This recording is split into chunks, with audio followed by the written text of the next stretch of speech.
El título del sermón en esta mañana es Agua de la roca beberán de ella. Quiero hacer un breve recuento. Si ustedes recuerdan, la razón de la liberación del pueblo de Egipto era para que el pueblo saliera de Egipto para servir al Señor, para adorar al Señor, para que ofrecieran sacrificio de adoración al Señor. Dios quiere relacionarse con su pueblo. Y para eso Dios los ha libertado de la esclavitud del pecado en Egipto. Dios ha tomado su pueblo, lo ha sacado de la esclavitud para que ellos puedan tener comunión, y para eso Él los lleva al desierto. Pero hemos estado aprendiendo cómo mientras ellos salen de Egipto y ellos comienzan a caminar en el desierto, Dios prueba a su pueblo. Y Dios les hace pasar ciertas situaciones incómodas. No es que se le haya salido de las manos a Dios, sino que Dios quiere probar a su pueblo. Y les lleva a un momento donde ellos experimentan sed, llegan a un lugar donde las aguas son amargas, ¿se recuerdan? Y eso mostró la amargura en el corazón de ellos. Ellos empezaron a murmurar en contra de Dios, y Dios en su gracia responde a esa murmuración, proveyéndoles de agua. Esa agua que era amarga, Dios de una forma milagrosa la convierte en agua dulce. Luego ellos pasan por hambre y una vez más se quejan de Dios. Y empiezan a recordar a Egipto y a quejarse y a decir: es que allá teníamos ollas de carne y pan y comíamos hasta saciarnos. Y una vez más Dios responde en gracia proveyéndoles pan, no cualquier pan. Un pan que nunca nadie había comido. Un pan que literalmente caía del cielo. Y Dios les provee carne para que puedan comer. Y Dios los alimenta, pero Dios no solamente quería cuidarlos y alimentarlos, sino que Él quería enseñarles acerca de quién es Él. Dios está mostrando su carácter, Dios está recordándoles que Él es el Señor. Dios llega a un punto donde muestra su gloria, inclusive ahí con ellos. Y vemos que Dios sigue probando a su pueblo, Dios quiere proveerles, pero Dios también quiere enseñarles obediencia. Y por eso es que Dios les da ciertos lineamientos, ¿se recuerdan? Que debían de salir todos los días a recoger maná para poder alimentarse, inclusive les da una medida. Sin embargo, Dios les da el lineamiento que debían de salir todos los días a recogerlo. Sin embargo, el sexto día debían de recoger una doble porción, porque en el séptimo día debían de guardar el séptimo día como el día de reposo. Y es la primera vez que Dios manda guardar el día de reposo a su pueblo.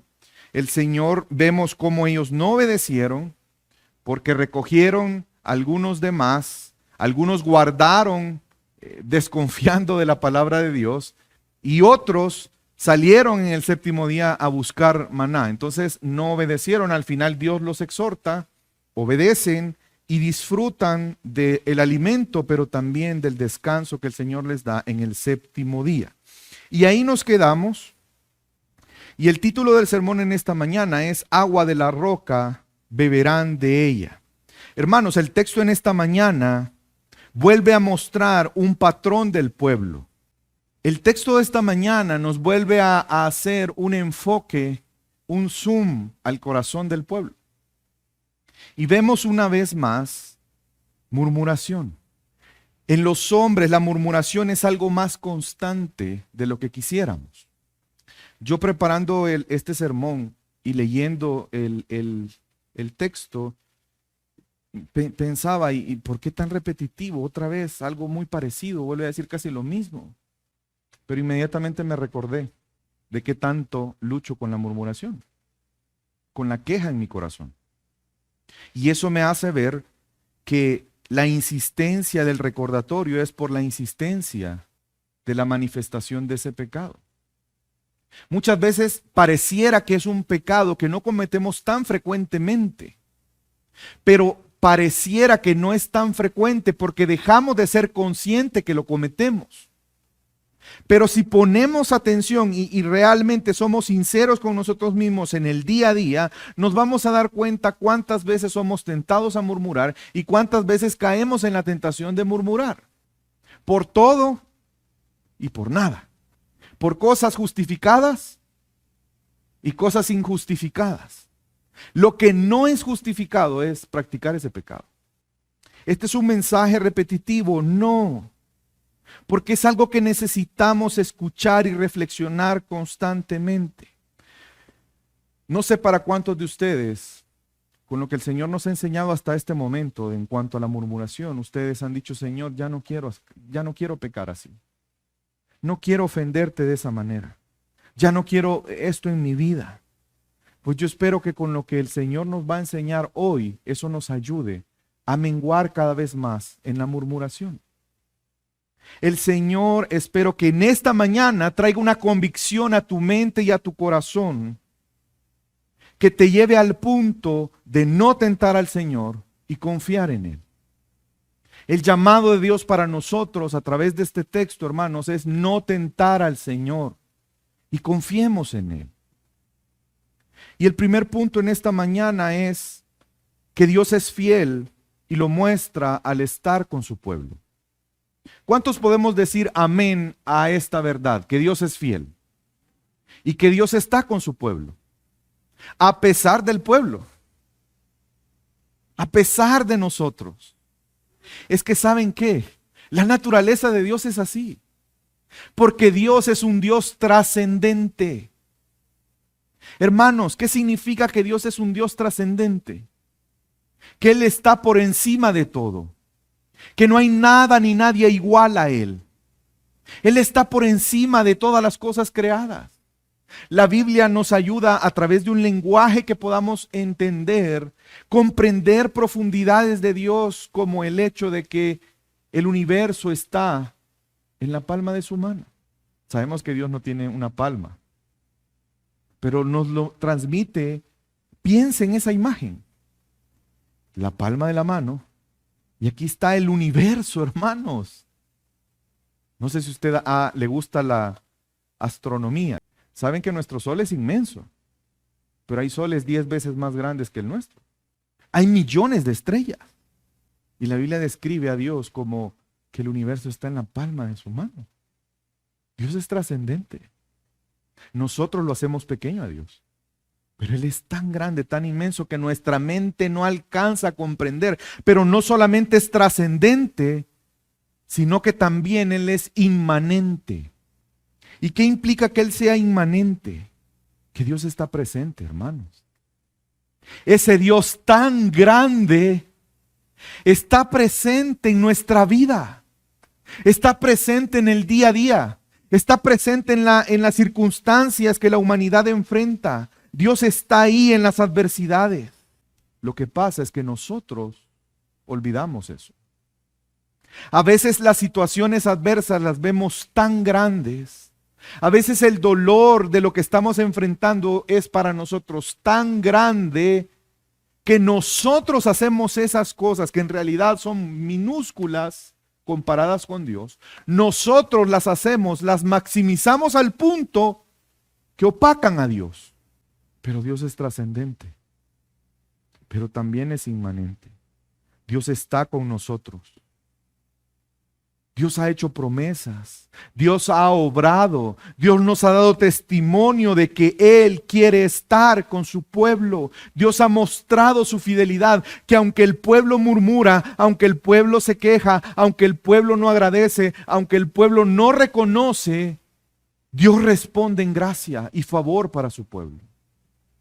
Y quiero que me acompañen al texto de esta mañana, que es Éxodo capítulo 17. Y vamos a leer del versículo 1 al 7.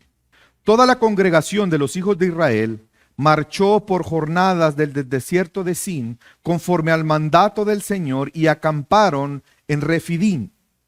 Y no había agua para que el pueblo bebiera.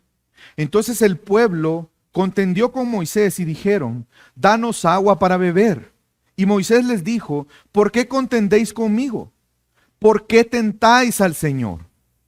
Pero el pueblo tuvo allí sed, y murmuró el pueblo contra Moisés y dijo: ¿por qué nos has hecho subir de Egipto para matarnos de sed a nosotros, a nuestros hijos y a nuestros ganados? Y clamó Moisés al Señor diciendo: ¿qué haré con este pueblo? Un poco más y me apedrearán. Y el Señor dijo a Moisés: pasa delante del pueblo y toma contigo a alguno de los ancianos de Israel y toma en tu mano la vara con la cual golpeaste el Nilo y ve. He aquí yo estaré allí delante de ti sobre la peña de Horeb y golpearás la peña y saldrá agua de ella para que beba el pueblo. Y puso a aquel lugar el nombre de Masá y Meriba, por la contienda de los hijos de Israel y porque tentaron al Señor diciendo, ¿está el Señor entre nosotros o no? Ese es el tipo de pregunta que en realidad no requiere una respuesta. ¿Está el Señor a favor de nosotros o no? ¿El Señor es bueno o no? ¿El Señor es soberano o no? Y es que durante este viaje, hermanos, se pone de manifiesto el carácter. Solo me acuerdo del domingo pasado. No, el domingo pasado, no, el fin de semana pasado. Normalmente en un viaje se pone, es una prueba para nuestro carácter. Y usted se imagina un viaje con 1, 2, 3 millones de personas. ¿Qué tipo de viaje es? Usted se imagina escuchar la queja de una multitud así. Dios está mostrando su carácter al pueblo, pero también el pueblo está mostrando su carácter o las deficiencias de su carácter. Y a medida que Dios los hace, los guía, ellos van a ser probados precisamente en ese sentido, en su carácter. Dios quiere que ellos le conozcan, pero Dios quiere transformarles también. Porque recuerden que al final Dios quiere tener una relación con ellos. Y quiero que pongamos atención de nuevo en los primeros versículos. Toda la congregación, qué interesante este calificativo para el pueblo. Toda la congregación, estaban reunidos, el pueblo. Toda la congregación de los hijos de Israel marchó por jornadas desde el desierto de Sin, conforme al ¿qué? Al mandamiento de Moisés, a los caprichos de Aarón, a donde se les ocurría, a donde les llevaba el viento. ¿Quién estaba dirigiendo esta marcha? El Señor, la voluntad del Señor. La respuesta, vemos que ante eso y al encontrarse una vez más sin agua y con sed, ¿cuál fue la respuesta? No ganó la materia. Vamos a reposición. ¿Aquí se dice reposición? ¿Sí? El mismo examen. El mismo examen. ¿Qué diría usted si reprobó un examen y el maestro le pasa el mismo examen? Qué buena onda. ¿Y si lo vuelve a dejar? Pues aquí vemos el mismo examen. Y volvieron a dejar la materia. Porque la respuesta, ellos sabían o no sabían. Hermanos, ¿acaso ellos no sabían que si tenían sed, a quién debían de recurrir para saciar su sed? Pero ellos optaron por murmurar. Murmuraron contra Moisés una vez más. Contendieron contra Moisés. Peleaban con Moisés. Danos agua de beber. No sé de qué forma estaban reclamando. ¿Usted ha estado cuando una persona está fúrica reclamando algo? Pues imagínese esta multitud. Y la respuesta de Moisés fue, ¿por qué ponen a prueba al Señor? ¿Por qué ponen a prueba? ¿Por qué? Porque en realidad el problema no era con Moisés. El problema era con Dios, porque ¿quién estaba dirigiendo al pueblo? El texto lo dice, era Dios. Y ante ellos quejarse, aunque le decían a Moisés, pero en realidad ¿a quién le estaban hablando? Usted ya sabe esa técnica, ¿ve? Le digo a Pedro para que entienda Juan. ¿Por qué ponen a prueba? Y aun cuando la contienda aparentemente era con Moisés, en realidad era contra Dios. La murmuración era contra Dios. Porque si bien es cierto, Moisés era autoridad impuesta por Dios, pero la autoridad es de Dios, no de Moisés. La guianza era de Dios, no de Moisés. Y aquí está una de las cosas que podemos aprender. Cada vez que tú y yo murmuramos contra una autoridad, estamos murmurando en contra de Dios. Aún las autoridades civiles. Recuerda lo que Pablo le enseña a la iglesia de Roma, el Imperio Romano, a la iglesia en Roma. El que se le opone a la autoridad, a lo establecido por Dios, se opone. Y Dios obviamente No va a permitir eso porque lo que está en juego es su autoridad. Cada vez que un joven pone y murmura contra la autoridad de sus padres, ¿contra quién está murmurando? Contra Dios. Cada vez que una esposa murmura contra la autoridad de su esposo, ¿está murmurando contra quién? Contra Dios. Cada vez que una persona de una congregación murmura contra las autoridades de la iglesia, ¿contra quién está murmurando? Contra Dios. Y eso es tentar a Dios.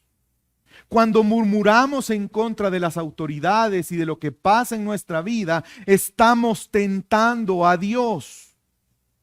Y quiero hacer una aclaración y un paréntesis porque no estoy diciendo en esa frase sacada de contexto de nadie puede tocar al ungido de Jehová. Porque para empezar esa frase no habla de autoridades, sino habla del pueblo, de todo el pueblo. Entonces si vamos a aplicar bíblicamente esa frase, aplica a todos nosotros. No me refiero a que la autoridad no se puede equivocar. Me refiero al hecho de murmurar. Porque las autoridades se van a equivocar, claro que se van a equivocar. Pero yo les hago una pregunta, aún en la equivocación de las autoridades, ¿eso se sale de control para Dios? Y ese es el punto. Porque al final el que está guiando es Dios. Y si algo ocurre dentro del pueblo de Dios, es porque Dios así lo ha querido. Y si yo murmuro, estoy atacando la voluntad de Dios. Y ese es el punto en este texto. Eso es tentar a Dios. Es una ofensa porque implica que no confiamos, que no estamos de acuerdo con lo que está pasando y estamos pidiendo y exigiendo a Dios una prueba para ver si eso es bueno o no. ¿Acaso está Dios en medio de nosotros o no? Lo está diciendo un pueblo el cual ha visto, ha comido cada día de un pan que cae del cielo, que ha comido carne sin tener que cazar algún animal, que ha visto con sus ojos el mar abrirse en dos y tragarse a sus enemigos, que ha visto plagas, pruebas tangibles, que es el único Dios verdadero, porque ellos no sufrieron de eso, solo vieron cómo el pueblo de Egipto sufrió, pero ellos disfrutaron de la gracia de Dios. Ese pueblo es el que hoy en este momento está diciendo, ¿está Dios o no conmigo? Y mire lo que dice el versículo 3. El pueblo tuvo ahí sed, murmuró el pueblo contra Moisés y dijo, ¿por qué nos has hecho subir de Egipto para matarnos de sed a nuestros hijos y a nuestro ganado? Otra vez con lo mismo. Hermanos, lo grave de esto es que están diciéndole a Dios aquí. ¿Qué imagen de Dios están dando ellos? ¿Qué piensan ellos de su Salvador? Es una imagen sádica de Dios, ¿o no? Retorcida, perversa. Dios nos ha sacado, nos mintió. Es un mentiroso, es un engañador. Él se complace en la maldad, nos quiere ver sufrir al punto que nos va a hacer morir en el desierto. A nosotros, a nuestros hijos, aún hasta nuestro ganado, que supuestamente lo traíamos para adorarle.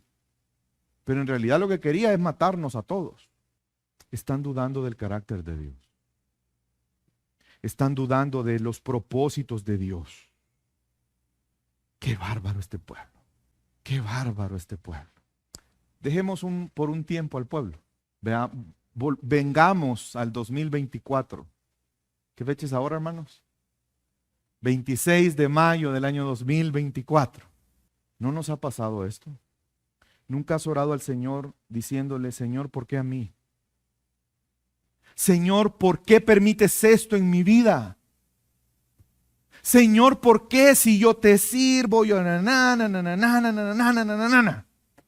Señor, ¿dónde estás? Cerremos y volvamos a Éxodo. Solo les dejo ahí el dato. ¿Cuál fue la reacción de Moisés? Versículo 4. Y clamó Moisés al Señor diciendo, ¿qué voy a hacer con este pueblo? Pero yo creo que yo lo dije muy contenido. Creo que esta era una pregunta de desesperación y hasta cierto punto quizás de temor. Porque vea lo que dice el texto, de lo que le dice Moisés a Dios. un poco más y esta gente me va a matar. ¿Usted cree que le llegó a decir, Señor Moisés, tengo un poco de sed, ¿tendrá un poquito de agua que me regale? ¿Ustedes creen que ese fue el tono? Para que él piense que lo van a apedrear. Seguramente la gente estaba fúrica. Y el Señor dijo a Moisés, pasa delante del pueblo y toma contigo a alguno de los ancianos de Israel y toma en tu mano la vara con la cual golpeaste el Nilo y ve.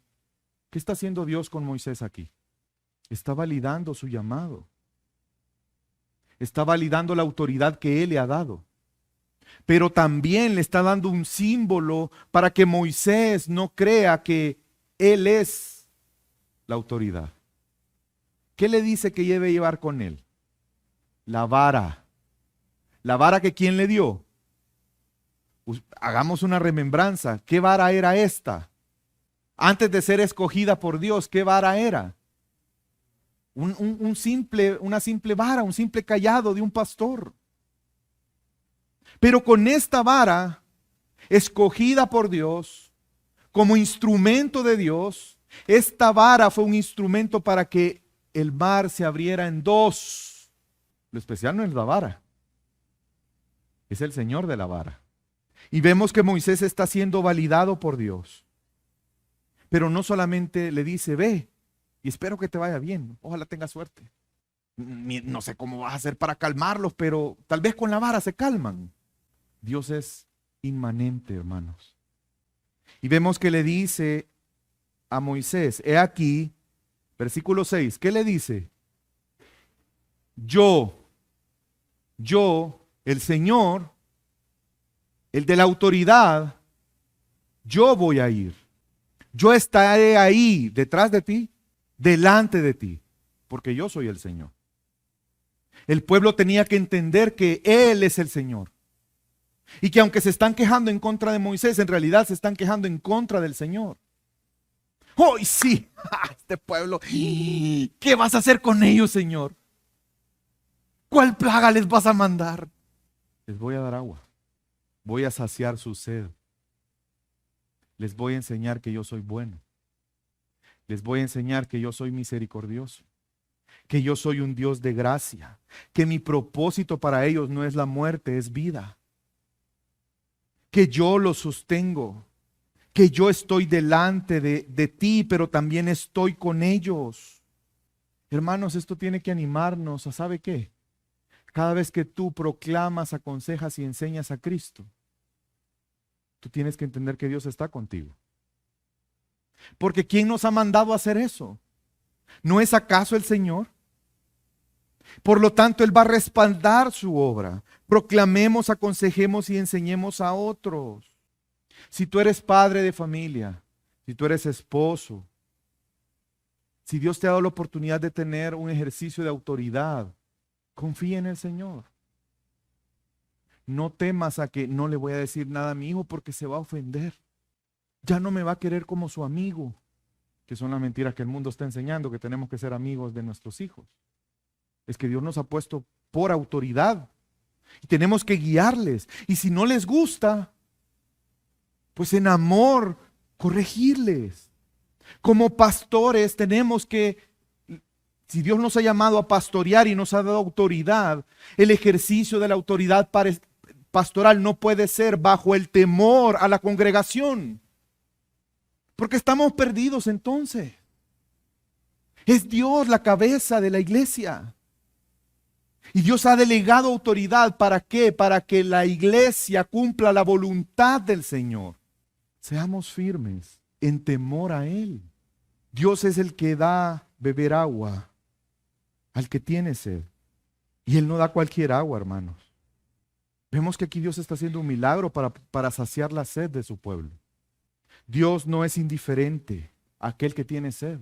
Dios quiere saciar la sed. Si tú tienes sed en esta mañana, y no me refiero físicamente, si tú tienes sed, Dios quiere saciar tu sed. Quizás no de la forma que tú quieres o esperas, pero Él quiere saciar tu sed. Él ha obrado poderosamente para saciar la sed de su pueblo. Él está sosteniendo y guiando a su pueblo. Él constantemente está mostrando su misericordia, la cual es nueva para su pueblo cada mañana, literalmente. Cada vez que reciben el maná, es la misericordia de Dios nueva para ellos cada mañana. Si en esta mañana tú tienes sed, el camino, la solución no es murmurar en contra de las autoridades y de Dios. Si tú tienes sed, para saciar esa sed, el camino no es quejarte de Dios. No es cuestionar a Dios, no es dudar de Dios, no es pensar mal de Dios. Ese no es el camino para saciar tu sed. El camino para saciar la sed es confiar en Él. Si tú tienes sed, vayamos a aquel que de la roca hace que brote el agua, esa agua que sacia nuestra sed. No tientes al Señor. No tientes al Señor, sino que confía en Él. Todos nosotros vamos a ser tentados en algún momento. No cuando todo va bien, en momentos de dificultad, en momentos de incomodidad, en momentos de dolor, cuando alguien nos hace daño, cuando pasa algo que nos afecta, ahí vamos a ser tentados. Ahí vamos a ser tentados de tentar al Señor. Mi segundo punto en esta mañana va en ese sentido. Tú no quieres tentar al Señor como lo estamos viendo en el pueblo. ¿Cuál es la respuesta para no tentar al Señor? ¿Cuál es el antídoto para no tentar al Señor? La confianza en Él. La confianza en Dios nos guarda de tentar al Señor. Lo único que te va a guardar en momentos de dolor, de dificultad, de frustración, de tentar al Señor es confiar en Él. Versículo 6, he aquí, yo estaré delante de ti sobre la peña de Horeb, y golpearás la peña y saldrá agua de ella para que beba el pueblo. Y así hizo Moisés en presencia de los ancianos de Israel, y puso en aquel lugar el nombre de Masa y Meriba. ¿Por qué le puso estos nombres? Por la contienda de los hijos de Israel, y porque tentaron al Señor diciendo, ¿está el Señor entre nosotros o no? Hermanos, Dios obró milagrosamente para que saliera agua de la roca. Hasta este momento no he explicado qué es tentar. ¿A quién de ustedes les gustan los aguacates? Si usted va a comprar un aguacate, ¿qué hace? ¿Solo lo ve? ¿Qué hace? ¿Verdad? ¿Lo aprieta o no? ¿Sí o no? Yo le soy sincero, yo no, porque no sé nada. Yo lo que hago es en el súper, si voy con mi esposa, mira si está bueno. Ella es la que lo... Pero el tentar es eso. Es probar si está bueno o no. No es confiar en lo que veo, quiero comprobar si está bueno. Es poner a prueba, es detectar imperfecciones y errores. Lo que el pueblo está haciendo es tratando de detectar imperfecciones y errores en Dios, en su voluntad, en su carácter. Pero estamos hablando de Dios. Están dudando de la bondad de Dios. Es como que el aguacate le dijera, espérame, no me voy contigo si no te tiento primero yo a vos. Nos da risa. Pero el pueblo es como ese aguacate, diciéndole a su hacedor, quiero ver si eres bueno, quiero ver si me conviene. ¿Se dan cuenta la arrogancia en el corazón de los hombres? Dios es bueno y por lo tanto no podemos ser, no está expuesto a escrutinio si es bueno. ¿Quién va a tentar a Dios? Solamente el que duda que si Dios es bueno. ¿Ven por qué la confianza es el antídoto a tentar a Dios? Si tú confías en Dios, no vas a tentar a Dios. No vas a querer comprobar los propósitos de Dios, no vas a querer comprobar la bondad de Dios, porque sabes que Dios es bueno y confías en eso. Y Dios les ha mostrado su bondad, pero el pueblo está contendiendo con Dios. Está dudando de su carácter, está dudando de sus propósitos. ¿Por qué hablo de los propósitos? Porque si recuerdan, una de las quejas es, nos sacaste al desierto para... Ahí hay propósito. ¿Para qué? Para matarnos. Tu propósito, Dios, es matarnos. Israel no solo murmuró, sino que se rebeló contra las ordenanzas y las instrucciones del Señor. Vemos una falta de lealtad al pacto y desconfianza hacia la bondad de Dios. Eso es lo que el pueblo está haciendo. Pusieron a prueba, tentaron al Señor. Están pidiendo pruebas. Ya no les había dado pruebas Dios suficientes para que sigan dudando de Él. Hermanos, Dios exhorta, y ¿saben qué? Como les dije al inicio, a veces pareciera que, si se dan cuenta, es una porción como calcada de la vez anterior en Mará. Solo que Dios resuelve de formas diferentes. Pero la queja es la misma, la duda es la misma, la necesidad es la misma. Y no se queda aquí. Deuteronomio capítulo 6, versículo 16. No tentarás al Señor vuestro Dios como lo tentasteis en Masá. Debéis guardar diligentemente los mandamientos del Señor vuestro Dios y sus testimonios y sus estatutos que Él te ha mandado. ¿Por qué creen que ese recordatorio constante? Porque tendemos a desconfiar de Dios. Los que están a prueba es el pueblo, no Dios. Es el pueblo el que necesita ser probado. No es Dios el que está siendo probado. O no debería. Y es que algunos caen en un pensamiento deísta, creyéndose creyentes o siendo creyentes por segundos, por minutos, por poco tiempo. Algunos se consideran deístas. ¿Saben qué es un deísmo? ¿Qué es el deísmo?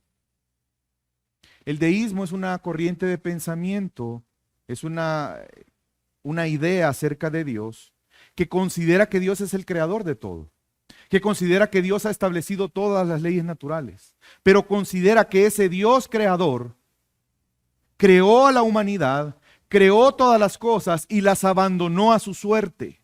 Dígame si el pueblo no tenía ese pensamiento. Y nosotros a veces luchamos con ese pensamiento, sobre todo en momentos difíciles.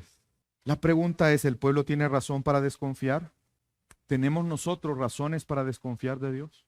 Y esto me lleva al tercer y último punto en esta mañana. Hermanos, si tú y yo estamos en Cristo, esa es razón suficiente para no desconfiar de Dios. ¿Sabes por qué? Porque Cristo es fiel. Y porque Cristo es fiel, entonces nuestro llamado de parte de Dios es a mantenernos firmes en nuestra confianza para no tentar al Señor. Porque tú podrías decir, pastor, pero yo no he visto abrirse el mar en dos. Yo no he visto caer pan del cielo. Pero si tu fe está en Cristo, has visto algo más grande que eso. Y si tú consideras la fidelidad de Cristo, entonces eso es suficiente para confiar en el Señor al punto que no tientes al Señor, que no lo pongas a prueba. Hermanos, Jesús fue conducido a Egipto por Dios para experimentar su propio éxodo. Y me refiero a la encarnación de Jesús. Jesús al venir a la tierra fue como su éxodo. Él fue tentado en carne. Él fue conducido al desierto por el Espíritu para ser tentado, para ser puesto en una posición donde Él estuviera dispuesto a tentar a Dios, a mostrar pruebas que Dios es Dios y que Dios es bueno y que Dios es soberano, etc. ¿Saben que eso fue lo que hizo Satanás con Jesús? Demuéstrame. Si tú eres el Hijo de Dios. Satanás quería tentar a Jesús en ese sentido, pero la respuesta de Jesús es espectacular. Acompáñeme, Lucas capítulo 6, versículo 10 al 13. Entonces el diablo le llevó a Jerusalén. Aquí estamos ya en la tentación. Y le puso sobre el pináculo del templo y le dijo, fíjense, si tú eres el Hijo de Dios, lánzate abajo desde aquí, pues escrito está, a sus ángeles te encomendarán para que te guarden y en las manos te llevará, no sea que tu pie tropiece en piedra. ¿Qué es lo que le está diciendo Satanás a Jesús? Dios ha dicho algo de su Hijo, estas dos cosas. ¿Eres tú? Probémoslo pues, pongámoslo a prueba. ¿Y cuál fue la respuesta de Jesús? Respondiendo Jesús le dijo, se ha dicho, ¿Cuál fue la respuesta de Jesús? No tentarás. ¿Saben que Jesús está citando Deuteronomio 6 que acabamos de leer? Y Deuteronomio está recordando Éxodo 17.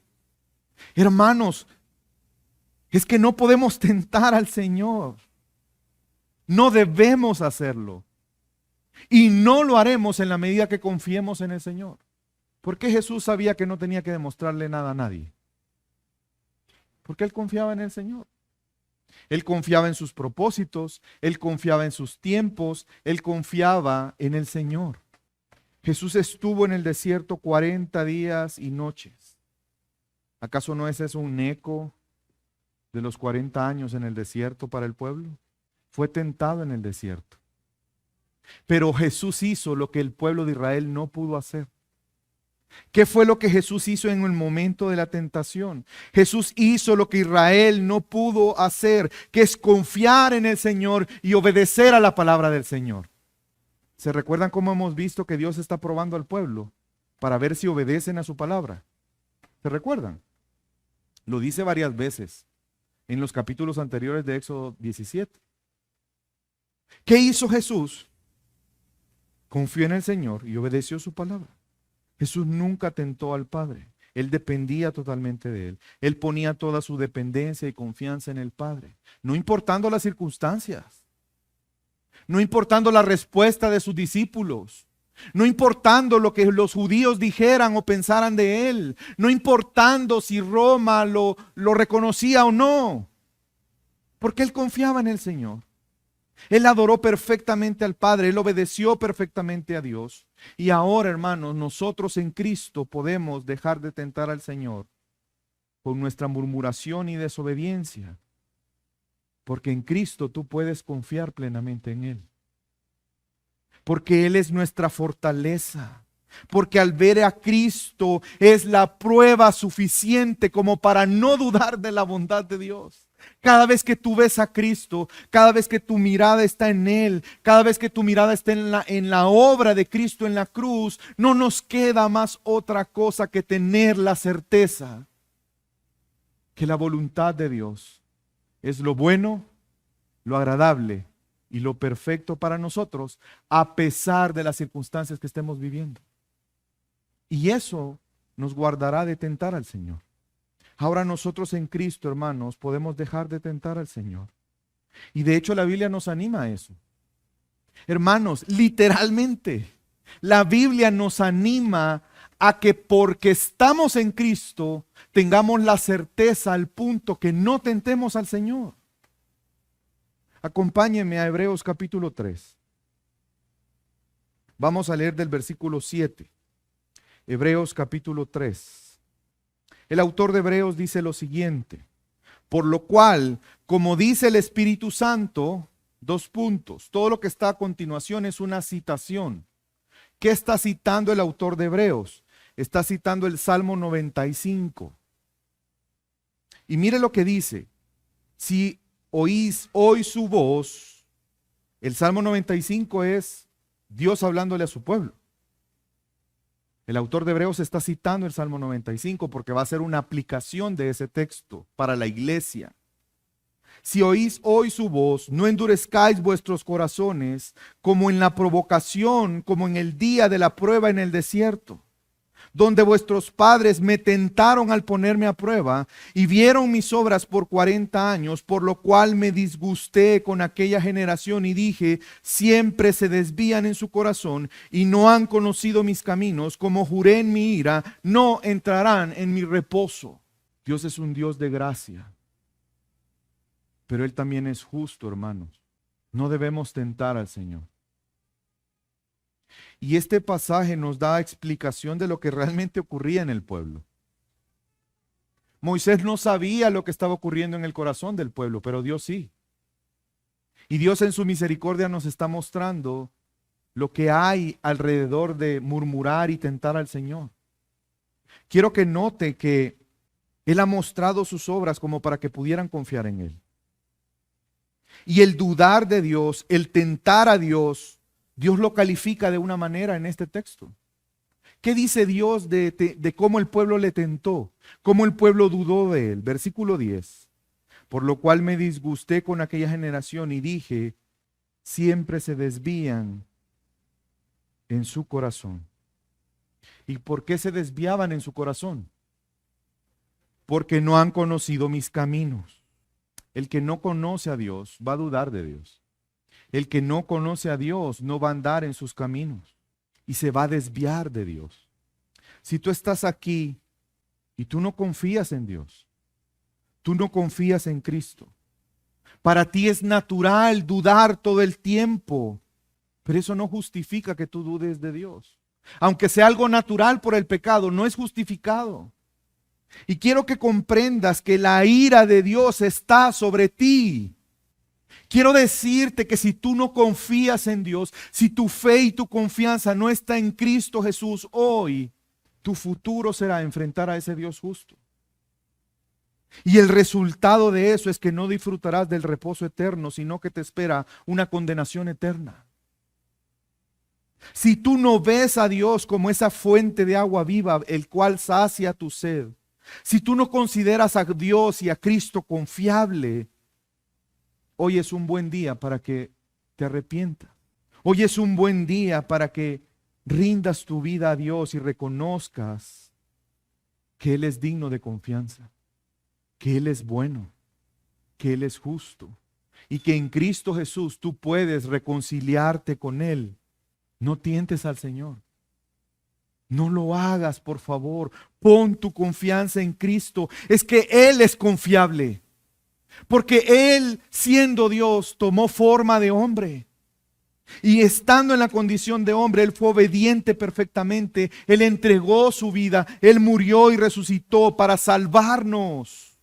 Él mostró, Él nos dio la muestra de amor más grande que ha existido y que existirá jamás, que aun cuando éramos pecadores, Él entregó su vida para salvarnos. Por eso Él es confiable. No tientes al Señor. Y si tu fe está en Cristo, hermanos, pues te animo a que recuerdes la certeza, la confianza que Cristo merece y que eso te lleve a no tentar al Señor en tu vida, a no dudar de los propósitos de Dios, a no murmurar en contra de Dios. Quiero pedirte, no está en la pantalla, como tienes abierto Hebreos 3, y si no, pues vuelve a Hebreos 3. Volvamos a Hebreos 3. Leímos del versículo 7, ¿verdad? Por un error involuntario no incluí el 6, pero no puedo pasar el momento de leer el versículo 6. Quiero que leamos el versículo 6. ¿Lo tenemos? Hebreos 3:6.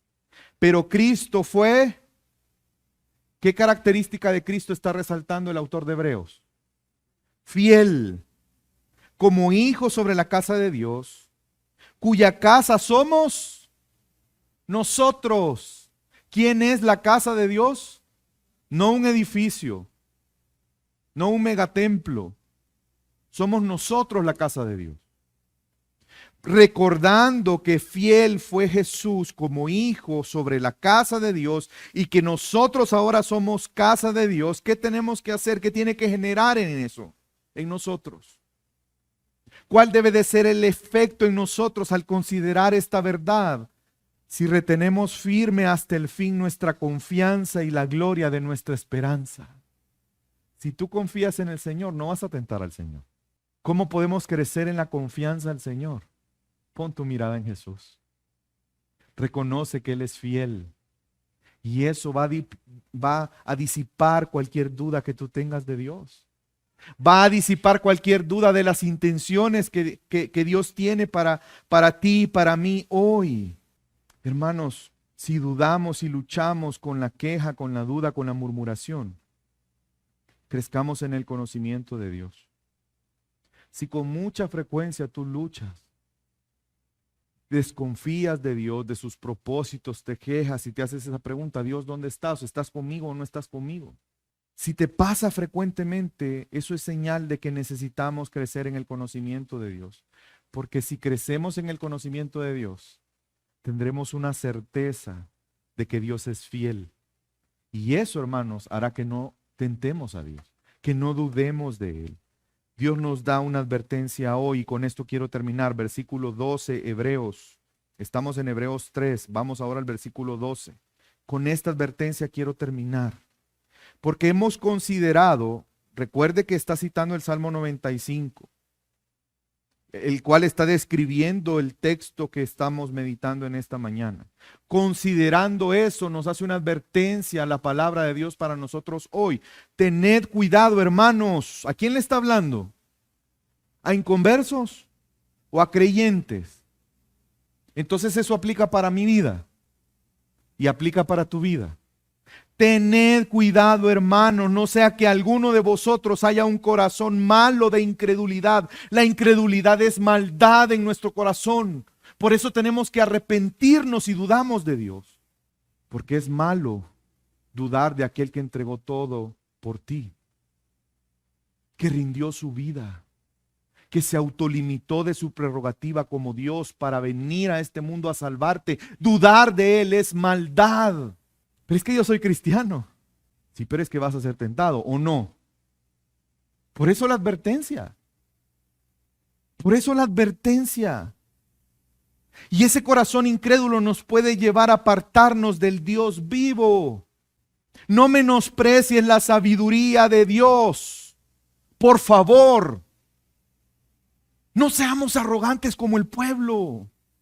No menospreciemos la sabiduría de Dios.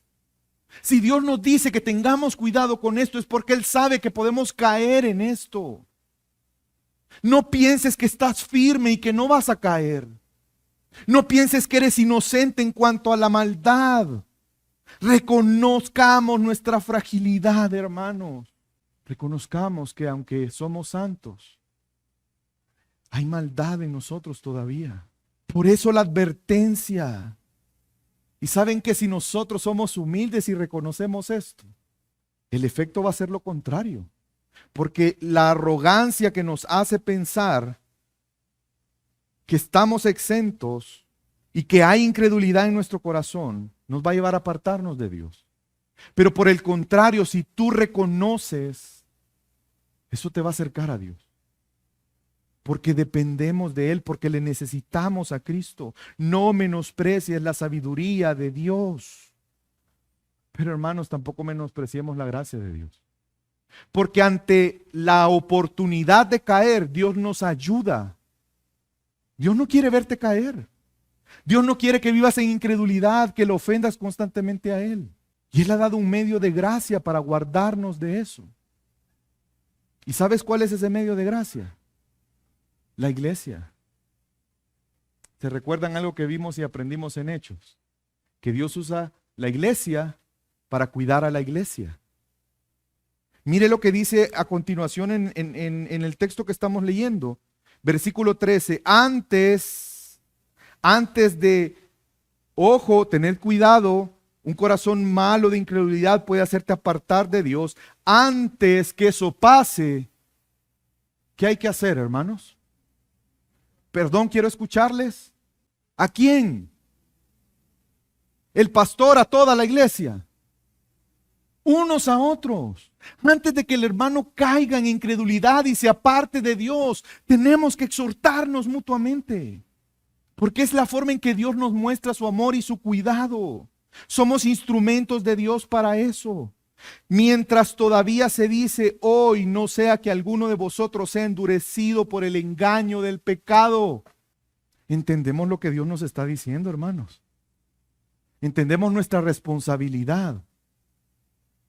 Yo tengo que velar por la vida de mi hermano porque tengo que cuidarle para que no sea engañado por el pecado al punto en que se aparte. No menospreciemos la gracia de Dios a través del cuerpo que es la iglesia. Estemos atentos a las exhortaciones de nuestros hermanos. No dudes de Dios. No dudes de los propósitos de Dios. Hermanos, yo no estoy sacando de contexto el texto. Usted lo está leyendo conmigo. Por favor, saquemos de nuestra mente esa idea maquiavélica y satánica que nos hace pensar, es que su vida hay que ver a Él. No es cierto. Dios te va a pedir cuentas.